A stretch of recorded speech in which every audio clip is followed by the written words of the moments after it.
തലശ്ശേരിയിൽ രാത്രി വീട്ടുകാരുറങ്ങുമ്പോൾ വീടിന് പെട്രോൾ ഒഴിച്ച് തീകൊളുത്തി അപായപ്പെടുത്താൻ ശ്രമം. പെട്രോൾ മണക്കുകയും പുറത്ത് ആളുകളെ കാണുകയും ചെയ്ത വീട്ടമ്മ ബഹളം വെച്ചതോടെ ആക്രമികൾ ബൈക്കിൽ രക്ഷപ്പെട്ടു. കയത്ത് റോഡിലെ സൽ സബീറിൽ താഹിറയുടെ വീടിനു നേരെയാണ് പെട്രോൾ ആക്രമണമുണ്ടായത്.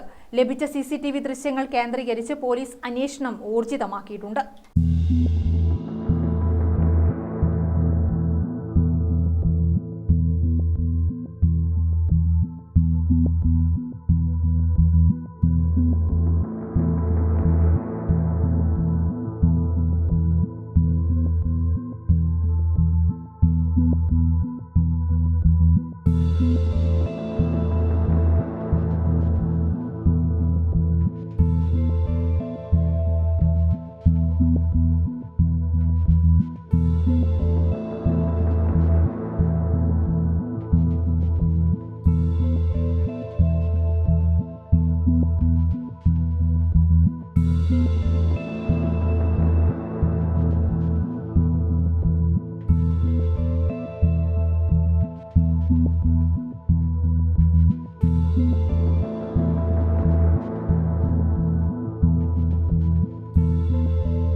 ചൊവ്വാഴ്ചയാണ് കേസിനാസ്പദമായ സംഭവം. പുലർച്ചെ 3:20 ഉറക്കമുണർന്ന താഹിറയ്ക്ക് പെട്രോൾ മണക്കുന്നതായി അനുഭവപ്പെടുകയായിരുന്നു. ജാലകം തുറന്നു നോക്കിയപ്പോൾ പുറത്ത് 2 ആളുകളെയും വെളിച്ചവും കണ്ടു. തീയിടാനുള്ള ശ്രമമെന്ന് ഭയന്ന താഹിറ ബഹളം വയ്ക്കുകയായിരുന്നു. അക്രമികൾ അപ്പോൾ തന്നെ ബൈക്കിൽ കടന്നുകളഞ്ഞു. താഹിറയും ഇളയ മകളും മൂത്ത മകളുടെയും മകന്റെയും കൊച്ചുകുട്ടികളുമായിരുന്നു സംഭവസമയം വീട്ടിൽ ഉണ്ടായിരുന്നത്. വർഷങ്ങൾക്ക് മുൻപ് ഭർത്താവ് മരിച്ചുപോയ താഹിറയുടെ ഒരു മകൻ ബഹ്റിനിലാണ്. മറ്റൊരു മകൻ കുടുംബസമേതം ടൂറിന് പോയിരിക്കുകയായിരുന്നു. ഈ സമയത്താണ് പെട്രോൾ ആക്രമണമുണ്ടായത്. താഹിറ വിവരമറിയിച്ചതിനനുസരിച്ച് മകൻ തലശ്ശേരി പോലീസുമായി ബന്ധപ്പെടുകയായിരുന്നു. ഉടൻ തന്നെ പോലീസ് സ്ഥലത്തെത്തി പ്രാഥമിക പരിശോധന നടത്തി. വീടിന്റെ ചില ഭാഗങ്ങളിൽ പെട്രോൾ ഒഴിച്ചതായി സ്ഥിരീകരിച്ചു. താഹിറയുടെ പരാതിയിൽ കേസെടുത്ത പോലീസ് അന്വേഷണം ആരംഭിച്ചിട്ടുണ്ട്. ഇതിനിടെ സമീപത്തെ വീട്ടിലെ CCTVയിൽ അക്രമിയുടെ ദൃശ്യം പതിഞ്ഞതായും കണ്ടെത്തിയിട്ടുണ്ട്. ഈ ദൃശ്യങ്ങൾ കേന്ദ്രീകരിച്ച് നടത്തിയ അന്വേഷണത്തിൽ പോലീസിന് ചില സൂചനകൾ ലഭിച്ചതായാണ് വിവരം. തങ്ങൾക്കോ തങ്ങളോടോ ആർക്കെങ്കിലും വിരോധമോ ശത്രുതയോ ഇല്ലെന്ന് താഹിറ പറഞ്ഞു. ഗ്രാമിക ന്യൂസ്, തലശ്ശേരി.